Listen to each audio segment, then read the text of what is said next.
दरवाजे की तरफ जाने लगी। आहान जल्दी से उठा, उसकी बाजू से पकड़कर उसे अपनी तरफ खींचा, उसे अपनी बाहों में भरते हुए बोल, अपने कमरे में क्यों, आप यहीं सो जाएं ना जानम, यहीं, अगर मैं बेड पर सोऊंगी तो फिर आप कहाँ सोएंगे। वो बेड की तरफ इशारा करते हुए बोली, मैं भी यही इस बेड पर। जानम के पास वो बेड की तरफ इशारा करते हुए बोली, मैं भी यही इस बेड पे। जानम के पास। नो नो, वो उसे खुद से दूर करती अपने सर नफी मिलाती हुई, वाई नॉट माई हनी बनी। आहान ने बेड पे बैठते हुए कुछ उदास से अंदाज में कहा, because I am not ready for this mister Aahan. Ayla ने बुरा सा मुंह बनाया। आहान से अपना मुंह फरते हुए कहा था, hey don't worry, I will not do anything with you without your consent my love, look at me. Ayla को नाराज़ होता देख वो तड़पा था, उसका रुख अपनी तरफ करते हुए प्यार से उसके गाल छूते हुए उसे बनाते हुए बोला, even you can't do anything without my consent, and again never try to say this। बात का वो सच में बुरा मान की थी, उस पर गुस्सा होते हुए संजीदा आवाज़ में बोली थी। आहान उसके अचानक इस बर्ताव का काफ़ी हैरान हो गया था। उसे यकीन नहीं हो रहा था ये उसकी वही हनी बनी है कुछ देर पहले ही जिसके लम्स की तपिश से वो लुत्फ़ ले रहा था। ओके, आप प्लीज़ गुस्सा न हो, जैसा आप चाहती हैं वैसे ही होगा, मैं दोबारा ऐसा कुछ नहीं कहूँगा, आई एम सॉरी, वो तड़प के बोला था। आयला की नाराज़गी बर्दाश्त नहीं कर सकता था, उसे इस तरह रिएक्ट करने पे उसकी जान जा रही थी। उसने ऐसी ही बात बोली ही क्यों, खुद को कोसने लगी। मैं अपने रूम में जा रही हूँ बाय, उसकी परवाह ना करते हुए सर्द लहजे में बोली और वहाँ से जाने लगी। गुस्सा भी उसकी नाक पे था। आयला जानम, प्लीज़ माफ़ कर देना अपने मिस्टर आहान को, प्लीज़ मेरी जान, नाराज़ मत हो मुझसे, ये बर्दाश्त नहीं कर सकता मैं। जानम, ऐसा मत करें ना। आहान उसके सामने अर्ज़ कहा था, हम तो इल्तिजा करने में पागल तरह उसकी मिन्नत कर रहा था, प्लीज़ माफ़ कर देना। वो उसके हाथों को अपने हाथों मजबूती से उन पर बोसा देते हुए बोला। तो आहान की आंखों में नमी उतरी थी, वो अपनी ज़िंदगी पहली बार इस कदर तड़पा था और उसकी आंखें नम होने लगी थी। अच्छा ठीक है, लेकिन आइंदा ऐसा मत करिए, ओके ना मिस्टर आहान। आहान को इस तरह पागल देखकर उसका गुस्सा ठंडा हो गया था। वो मोहब्बत से उसे देखती हुए पुरसकून लहजे में बोलती, कभी नहीं, भूल के भी ऐसी गलती नहीं होगी फिर, थैंक यू सो मच मेरी जान। वो दीवानों की तरह उसके दोनों हाथ चूमते हुए कहने लगा। उसके चेहरे पर खुशी की लहर दौड़ गई थी। आहान को ऐसे देखकर वो मुस्कुराई थी। अब जाओ, मैं अपने रूम में, नींद आ रही है मुझे। वो जुमाई लेते हुए बोले, जी जानम, आप जाएं, जाकर सो जाएं, गुड नाइट। उसके माथे बोसा देते हुए बोला, गुड नाइट मिस्टर आहान, सुबह मिलेंगे। वहान के गाल पे चुटकी लेते हुए बोली और उसके रूम से निकलती अपनी रूम की तरफ जाती। कुछ ही देर में वो नींद के मज़े ले रही थी। आहान अभी इसी हालत में था, उसे समझ नहीं आता अभी क्या हुआ था। आयला का अचानक से गुस्सा वो समझ नहीं पा रहा था। अगर उसे मेरे करीब आने से कोई मसला आता तो वो मुझे पहले ही रोक सकती, मगर वो मेरी कुर्बत में बहुत सुकून महसूस कर रही, तो फिर सारी रात मेरे पास रहने से मना क्यों किया उसने। आखिर उसे क्या हुआ था। मेरी जानम तो कभी अपने मिस्टर आहान पे गुस्सा नहीं होती, तो आज फिर क्यों। वो बेड पर लेटे आंखें मूंदे खुद से बातें किए जाते, उसे पता नहीं चला कब नींद ने उसे अपनी आगोश में ले लिया। सुबह उसकी आँख खुली तो रात वाला मंजर उसकी आंखों के सामने लहराने लगा। मेरी जानम, वो अपनी आंखें मसलते बोला, उठ के बाथरूम की तरफ चल दिया। ऑफिस के लिए तैयार होने पर वो आयला के रूम में गया। वो आराम सो रही थी। मेरी प्यारी सी हनी बनी। आयला के गाल छूते उसने ऐसा कहा, उसके हाथों गर्म तपिश महसूस करते हुए उसमें साए थे। हाँ बाय जानम, उसका गाल बोसा देती वहाँ से ऑफिस के लिए चले गए। तुम तो आज ऑफिस नहीं आने वाले थे ना, और ये तुम्हारा मुंह क्यों लटका हुआ। आहान को ऑफिस में दाखिल होता देखकर रमीज़ चौंका और उसके पास आते, हम कुछ बात करनी थी तुमसे, इसलिए आना पड़ा। वो ऑफिस रूम में जाती हुई संजीदगी से बोला, क्या हुआ, सब खैरियत तो। नरमीज़ परेशान होती पूछा और उसके पीछे हो लिया। मैं काफ़ी उलझन का शिकार हूँ, कुछ अजीब सी बेचैनी। और आहान चेयर पर बैठते हुए पेशानी पे हाथ रखते बोले, क्या मतलब, किस बात का। आयला ने कुछ क्या रमीज़ ने उसके बराबर पर बड़ी चेयर पर बैठते हुए सवालिया अंदाज में, कुछ बोलो भी, चुप क्यों। आहान को खामोश देखकर रमीज़ ने फिर से सवाल दोहराया, मुझसे बहुत रूड बिहेव किया। वो अचानक गुस्सा होने लगी और रूठने लगी। मैं काफ़ी हैरान था, अभी तक कुछ समझ नहीं आ रही कि वजह क्या। तो परेशानी के आलम टूटे फूटे जब बोला, पूरी बात बताओ कि हुआ क्या। रमीज़ ने उसकी बातों को न समझती मैं उसके करीब गया, सब कुछ बिल्कुल ठीक है। फिर जब अपने रूम जाएँ तो मैंने उसे रोका और कहा कि आ जाइए मेरे बेड पर मेरे पास हो, तो वो नाराज़ हो गई। बहुत मुश्किल से बात संभाली और उसे बनाई, इसमें कोई नाराज़ होने वाली बात ही होता है, ऐसा करूँगा जैसे मैं कोई नबी था। आहान ने उसे रात वाला वाक़या, हम तो फिर अब क्या तुम अपना फ़ैसला बदलना चाहते हो। मैं तुम्हें अपनी परेशानी बता रहा हूँ, तुम फ़ैसला बदलने की बातें कर रहे हो। आहान तुम्हारी बात सुनकर मुझे लगा था कि वो शादी करने तैयार, लेकिन अब तो जो तुमने बताया वो सुनकर मुझे लगता है कि वो ऐसा कुछ चाहती है, शायद वो तुम में इंटरेस्टेड ही नहीं है, तुमने कुछ ज़्यादा ही खुशफहमियाँ पाल ली थी। रमीज़ ने बहुत पुरसकून में लहजे में कहा, क्योंकि उसे पहले से ऐसे होने का खदशा था। ये क्या कह रहे हो तुम, मैंने कोई खुशफहमी नहीं पाली थी। उसने मुझे उसकी दिलाया था, अगर मुझ में इंटरेस्ट नहीं होती तो क्यों मुझे अपने करीब आने दिया, क्यों मेरी कुर्बत में, मेरी मोहब्बत की शिद्दत में पागल हो रही थी, रोका क्यों नहीं, क्यों मेरे सीने से लगी रही। वो हमेशा मेरी आगोश मेरा एक सुकून महसूस कर, तुम्हारी इस तरह गुस्सा करने से कुछ नहीं होगा, अपने गुस्से कंट्रोल करो। आहान को तैश में देखकर वो ताव भरते हुए बोला, तुम जानते हो मुझसे कितना चाहते हो, फिर भी तुम ऐसी बातें कहते हो क्यों? वो चिल्लाए। रिलैक्स आहान, ओके फाइन, मैं बस अपने अंदाज बोला था। उसने बौखलाहट में कहा, तुम आराम से प्यार से तो वो मान जाएगी। रमीज़ ने उसे तसल्ली देने के लिए मज़ीद, हाँ मैं उससे बात करूँ, वो मेरे जज्बात को ज़रूर समझेगा। आहान ने एक लंबी सांस लेकर खुद को पुरसुकून करते हुए कहा, वो तुम्हारी बात समझेगी। रमीज़ ने उसकी आँख में हाँ मिलाते हुए मज़ीद कुछ कहकर उसका पारा हाई नहीं करना। आहान कुछ कहे बगैर रूम से निकलते ऑफिस से बाहर जा चुका था। उसे जाती रमीज़ ने उससे उसकी आसान टेंशन हो रही थी। हेलो आदि, 3 दिन से कहाँ गायब, किस कॉल मैसेज का जवाब नहीं क्यों दिया? Is everything okay? Trisha class में दाखिल होती रूम में दाखिल होती सामने बैठे आदित्य देखकर उसके पास जाती बोल, तुम्हें इससे क्या, तुम्हें कौन सा मेरी कोई फिक्र है? अगर ज़रा सी भी बात हुई ना तो मेरे घर आकर पता करी तो क्यों ऐसा करती? मैं तुम्हारे लिए अहम जो नहीं हूँ। आदि जो नोटबुक पर सर झुकाए को लेकर टीशा की आवाज़ पर कदम उठाकर देखती हूँ, नाराज़ लहजे में बोलो हो तो इंतजार करते ही लगता है मुझे बहुत मिस भी कर रहे थे, है ना? वो उसके बराबर डेस्क पर बैठी अपनी कोनी उसके बाजू मारते हुए शराज कहनी, बिल्कुल भी मिस नहीं कर रहा था, और तुम्हें ज़रा भी शर्म नहीं आती क्या? ऐसे डीटो की तरह मेरे सामने आ जाती हो हर आदि ने तब चिपत लगाती हुआ, अगर मेरी याद नहीं आ रही तो फिर इतना उखड़े उखड़े क्यों लग रहे हो, और चेहरा इतना उतरा हुआ क्यों है? टीशा ने उसके चेहरे को अपने हाथों में थाम, क्या मतलब? वो मनाते हो मुझे तुमसे ही तो मतलब है मेरी जान। टीशा ने उस पर झुकते अपनी नाक को उसकी नाक पर रगड़ते बहुत मोहब्बत से उसके इस तरह करीब आने बाद की धड़कनें तेज़ हुई थी। उसके बिना क्लासरूम से बाहर जाए, उफ हर बार शर्मा भाग क्यों जाते हैं? आखिर लड़के तो लड़कियों के करीब जाने के लिए मरे जा रहे होते हैं, और एक ये लड़के शर्मी डरपोक, उसका ज़रा हाथ पकड़ लो तो ये डर के भाग देते हैं, उसको कुछ करना ही पड़ेगा। खूबसूरती हुई बड़बड़ाया और उसके पीछे चल दी।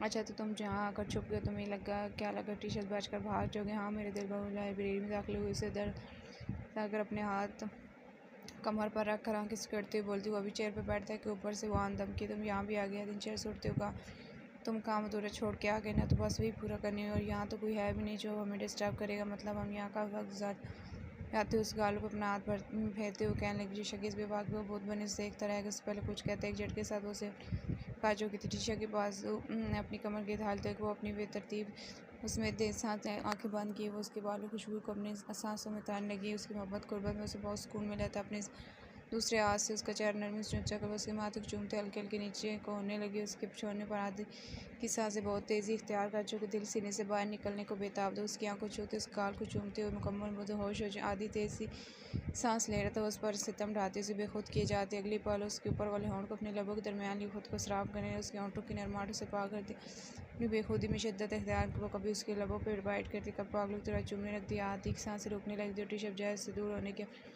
एक हाथ में उसके बाल जकड़ते हुए खुद की तशनीकी में हटाने में मगन थी। न जाने कब उसकी प्यास बुझती और वो उसे सांस लेने देती।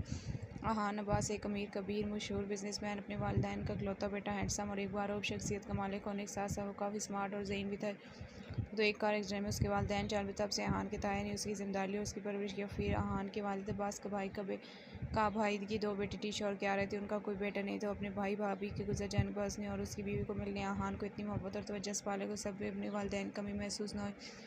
लॉस होने पर उसके ताया को हार्ट अटैक हुआ। वो ज़िंदगी की बाजी हार को ये सदमा बर्दाश्त न कर। कुछ दिन बाद वो बेचारा भी इस वक्त आहान 25 क्यारा 15 और टी-शर्ट 6 साल सारी जिम्मेदारियां आहान के कंधों पे आन पड़ी। बिजनेस में तो वो पहले ही से अपने ताई की मदद करता, लेकिन अब उस सब कुछ उसे ही देखना था। उसने देना आगे बढ़ाया अपने सान वो अपनी पहचान और अपना नाम बना चुना सिर्फ अपने बल्कि दूसरे मुल्कों में भी लोग उसे जानते थे। और उसकी एक वजह उसकी वजाहत बड़ी शख्सियत भी। वो लंबे कद को सुनहरी आँख वाला, किसी भी लड़की को अपनी मोहब्बत पागे करने की सलाहियत रखने वाला आहान का एक दोस्त था रमीज, जो कई साल उसके साथ वो दोनों बहुत गहरे बिल्कुल भाई जैसे दोनों एक दूसरे से कोई बात नहीं छुपा। आयला लंदन पली बड़ी एक अमीर बाप की इकलौती बेटी, सुनहरे बाल, बड़ी बड़ी काली आँखें, नरम मुलायम भरे भरे गुलाबी होंठ, दुबली पतली होने के साथ साथ कॉन्फ्रेंस उसको मजीद 4 चांद लगाते। ऐसी कोई शहर जो उसने चाहिए और उसे ना मिली सिवाय माँ बाप के प्यार। तो जगाला के डैड लंदन के मशहूर बिजनेसमैन थे और उसकी माँ में डॉक्टर थी। दोनों अपने काम में इतने मसरूफ़ रहते थे कि आलिया के लिए वक्त ही नहीं निकाल पाते थे। आलिया को दोस्त बनाने की इजाज़त नहीं, इसलिए वो चाह के भी किसी दोस्ती नहीं कर सकती। लेकिन तन्हाई से तंग आकर उसने अपने मॉम डैड छुप कर एक लड़के से दोस्ती की, लेकिन उसके डैड को इस बात की खबर हो गई।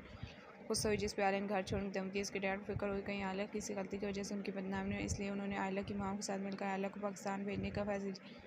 डैड आहान को 7 सालों से जानता था। वो आपस में मुकाबले बिजनेस डील्स का जो लेगा जब को पसंद करते इस आहान पर पूरा भरोसा था, इसलिए उसने आहान से बात करी कि वो आयला को लेकर काफ़ी परेशान हो जाते हैं कि उसे कुछ टाइम पाकिस्तान भेज तरह वो वहाँ की सैर भी कर लेगी।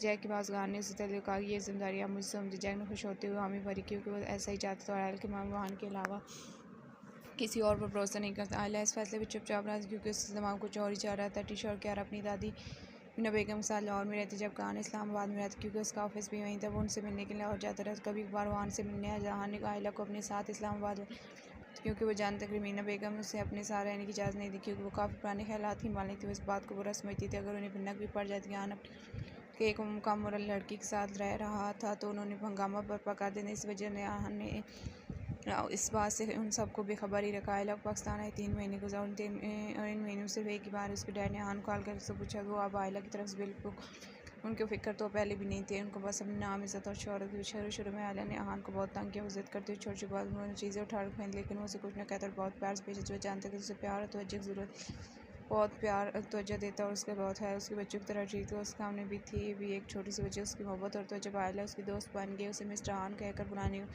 बात में बदल, क्योंकि इन 3 महीनों वहान से काफ़ी अटैच हो चुकी थी। उसकी मोहब्बत की सीर हो चुकी, दोनों के दिलों में एक दूसरे की मोहब्बत बड़ी जज्बात बढ़ चुकी, लेकिन इंसान करना बाकी था। कई घंटे सड़कों पर कार दौड़ाने के बाद आखिर वो घर में दाखिल। आयला के रूम में गया तो वो बेड पर मौजूद वाशरूम से पानी की आवाज़ पे उसका ध्यान उस तरफ, शायद वो कुछ सोचती वाशरूम की तरफ कदम बढ़ाए। वो थकी थकी इस कमरे में दाखिल हुआ। उस काम उसने उसे थका दिया था और फिर एक थकावट भी तो उतारनी थी। आप उसकी इंपॉर्टेंट मीटिंग के चक्कर में कुछ दिनों से अपनी नींद पूरी नहीं कर। अब तो बिस्तर पर पड़ती क्या नींद सोगी न जाते सोते सोते कितना वक्त, लेकिन फिर एक एहसास ने उसकी नींद में खलने पर उसके चेहरे पर गर्म सांस तपिश ने उसकी सांस तेज़ कर दी। चाइनीज़ दिल फरेब खुशबू जो उसे पागल कर दी। ये ख्वाब था या कि, लेकिन उस एहसास से उसे बहुत सुकून मिलता। उसके लबों की निर्माण को अपने चेहरे के एक आँखें खोलने का दिल नहीं करता। जैसे वो आँखें खोलेगी और वो चले जाए, गायब हो जाएगा, वो ख्वाब बन जाएगा हमेशा की तरह, जैसे उसे अपने ख्वाब में देखती और आँख खोलने पे वो कहीं नजर आ।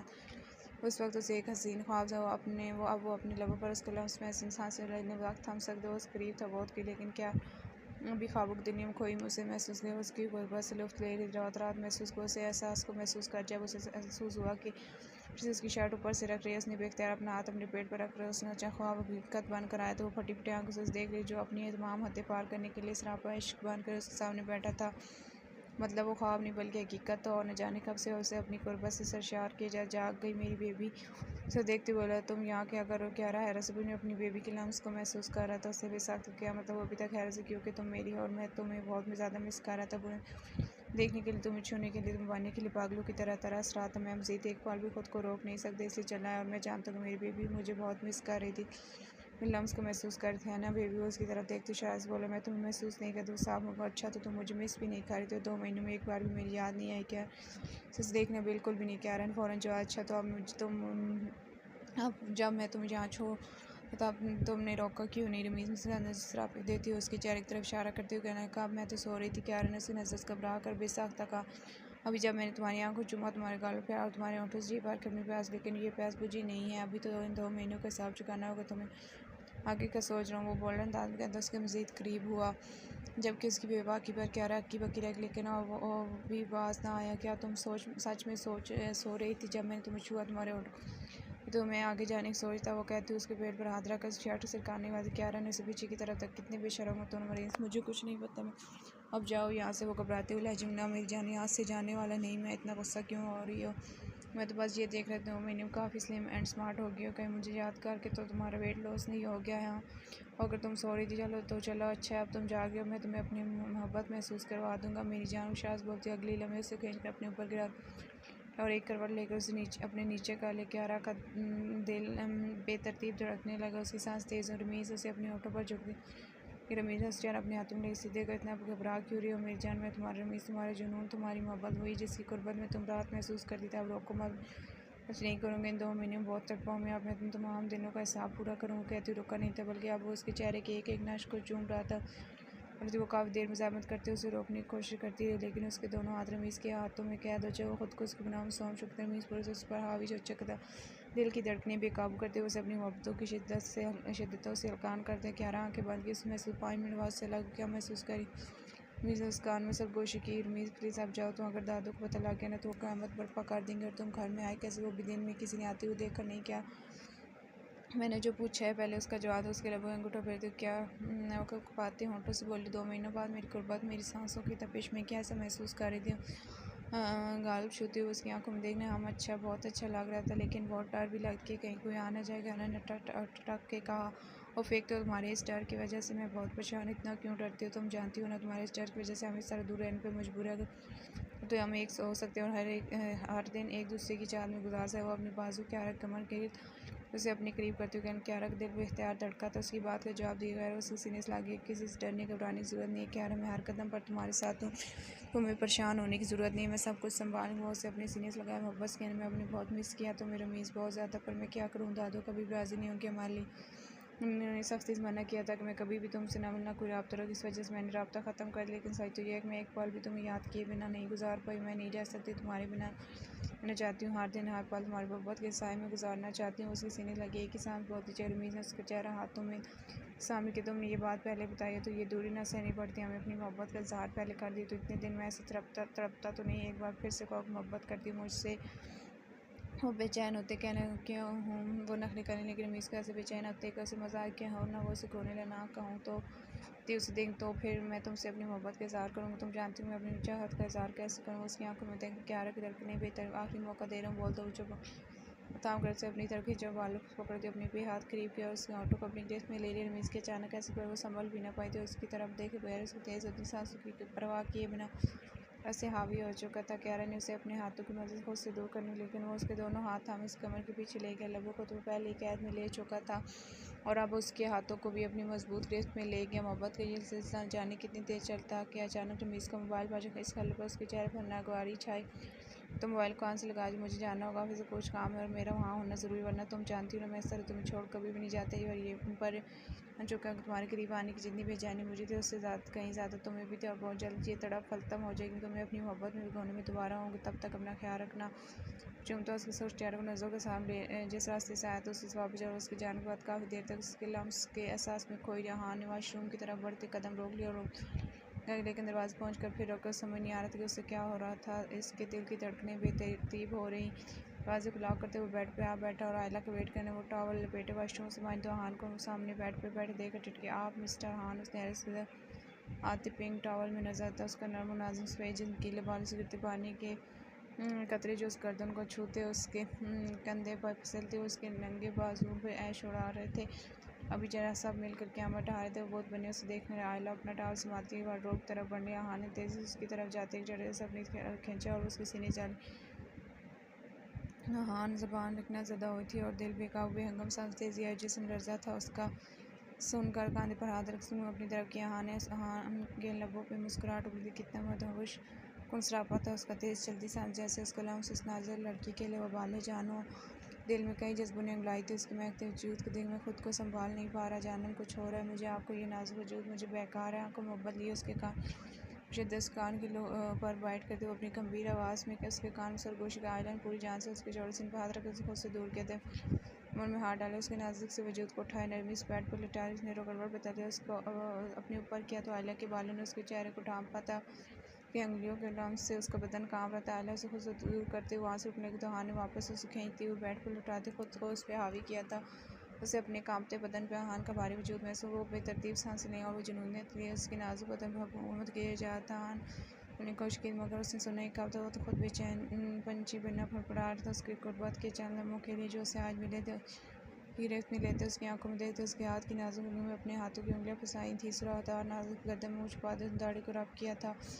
हनी बनी आई लव यू जानो, मैं आपसे बहुत मोहब्बत करता हूँ, बेइंतहा दीवानों की तरह चाहता हूँ आपको, मैं अपने हर दिन का आगाज़ महसूस करते और रात आपकी बाहों में गुजारना चाहती हूँ। उसके अल्फाज उसके बोझल लहजे का भारीपन से लगते जो बंदा रुख खींची थी उसकी, वो जो उसकी दस्तरस निकल कोशिश उसके इजहार मोहब्बत पर मज़ामत रोक दी, उसकी बेकाबू होते दिल की धड़कने उसका सांस लेना मुश्किल गहरी मुस्कुराहट उभरी, मुझे भी मोहब्बत है आपसे मिस्टर, मुझे भी आपसे मोहब्बत और मैं आपको चाहने लगी हूँ के बाल उसकी मुझे ये सुनकर आन का दिल खुशी से झूम उठा। अलग लफ्ज़ ने उसके कानों में रस को अपना चेहरा उठा खुशी से देने में जैसे यकीन करना चाह रहा था कि ये कोई ख्वाब नहीं बल्कि यकीन। वो बेचैनी से कहना, एक बार फिर से कहो जो भी कहा है आपने जानम, I love you too mister आन, मुझे भी आपसे मोहब्बत हो गया।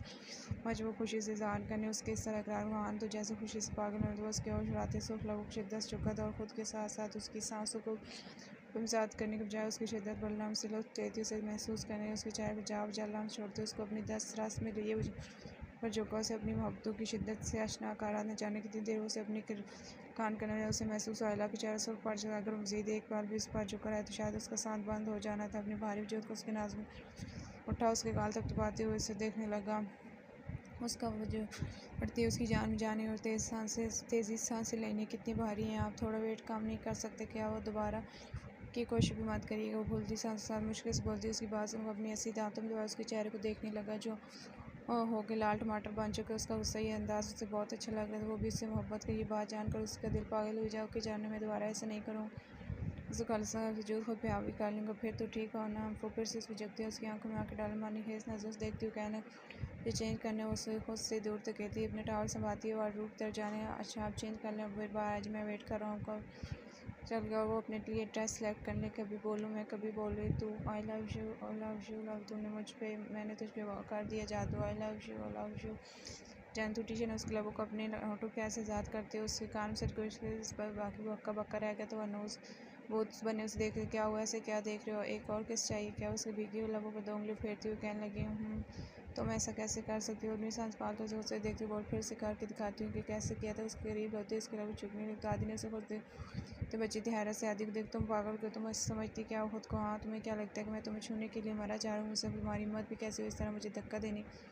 वे उसकी आंखों में आंखें डालते हुए दोनों के चेहरे एक दूसरे के इतने करीब थे कि सिर्फ कुछ इंच कई गम सांस के बाद वो एक हाथ उस काले से हटाते उसके बालों में ले गया और अगले पल उसके बालों जगह ये गलती दोबारा मत कर, मैं माफ़ नहीं करती, सजा देती हूँ, जानती हो ना तुम।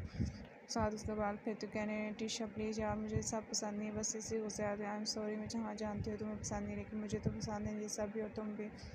मैं बाजू हाल करते बोल तुम भी तो पसंद करते हो ना मुझे। हाँ बोलो हाँ पसंद करते हो लेकिन इस तरह खुलम खुला रोमांस करना पसंद नहीं मुझे और ना ही कोई जल्दी, अभी बहुत टाइम है, कर लेंगे रोमांस भी है तुम्हें अपना बनाने की, तुम्हारे करीब आने की, तुम अपनी आगोश में लेने की बहुत जल्दी है मुझे। उसका हाथ थामते हुए कहने लगी यार तुम लड़की हो के ऐसी बातें कैसे कर लेते हो, अजीब नहीं लगता। और किसी ने सुन लिया तो कुछ पता भी है कि सब क्या कहेंगे तुम्हारे भाई। डोंट केयर, तुम परवाह कर नियत करो नहीं और रोमांस तो मैं ऐसे ही करूँगी समझे। तुम उसकी थोड़ी पे उंगली रखते उसका चेहरा ऊपर करते बोली कुछ तो ख्याल कर लियो। हाँ ख्याल करूँगी लेकिन मेरी एक शर्त है। वो अपनी सीने पे हाथ बंधे गए। हाँ तुम्हारी सारी शर्तें कबूल हैं, मुझे बस बात पर कायम रहना। हाँ पहले मेरी शर्त तो सुन लो मेरे दिल पर, तुम मुझे एक लंबी सी किस देनी होगी। वो एक लफ्ज़ को लंबा सा खींच कर क्या यार मैं ये नहीं कर सकता। हाँ तो ठीक है फिर भी मैं तुम्हारी बात नहीं मान सकती। तो टोक अंदाज में और इस बात क्या नहीं कि मैं तुम्हें किस कर लूँ तो तुम अपनी बात से मुकरोगे नहीं। नहीं मुकरूँगी आई प्रॉमिस। हम अगर मुकर गई तो फिर तुम्हारी हर सज़ा मंजूर। पक्का। हाँ पक्का। उसने आँख देते हुए कहने लगी। फिर वह उसके लबों पर लम्स छोड़ते हुए बोला ये क्या था, ये कोई किस थी। शायद तुमने सही तरह सुना नहीं कि मैंने क्या कहा। उसे घुटते मुझे ऐसे ही आता है बस वही किया मैंने। अब अपने ऊँची बातें नज़र चढ़ाते हुए बोला ओके फिर मैं भी कोई बात नहीं मानी। यार प्लीज़ तंग मत करो मुझे, तुम्हारी तरह नहीं आता रोमांस करना। मासूम शक्ल बनाते उसके तरफ जानने के दादी ने उससे बाजू पकड़ खींचा और उसके लबों पर जगते उसके होंठों को अपने लबों कैद में लेते उसकी ख्वाहिश पूरी करना। उसकी सांस तपिश अपने चेहरे पर महसूस करती चुकते उसके होंठ वाकई बहुत नरम था। दिलचस्प प्यास जानवर से अलग हुआ धड़कने इतनी तेज़ और जैसे अभी दिल पसलियों को तोड़कर बाहर। वो अपनी सांस पाल करते अपनी गीला साफ करते हुए टी शर्ट देखने जो तेज सांस से मुस्कुरा रही। फाइनली तुमने हिम्मत वाला काम कर दिया है। वो बोली हाँ अब तुम अपनी बात पे कायम रहोगी, याद है ना। शायद मुझे कहा बोल रहे उसे इशारा कर लाइब्रेरी इस बार जवाब तो दिया नहीं। मेरी बात का मतलब ये इसकी चाल थी मुझे से किस करवानी या हेलो आहान एक प्रॉब्लम होगी जल्दी पहुँचो। ओके मैं पहुँचता हूँ। बात करते हुए घर से रवाना हुआ। मैं कितनी प्यारी लग रही एकदम काफ़ी क्यूट हूँ मैं तो। ये कलर मिस्टर आहान को बहुत अभी जाकर उनको दिखाती हूँ। मिरर के सामने खड़ी अपनी तारीफ करती रहूँ। उसे बात चाहिए ब्लैक कलर शार्ट फ्रॉक में ऑटो ब्लाइट पिंक लिपस्टिक लगाए बालों की चीज़ बनी वो बहुत हसीन है। मिस्टर आहान कहाँ जाएंगे अपने रूम से बात पूरे कार में आहान को तलाश करती फिक्रमंदी से कहने लगी।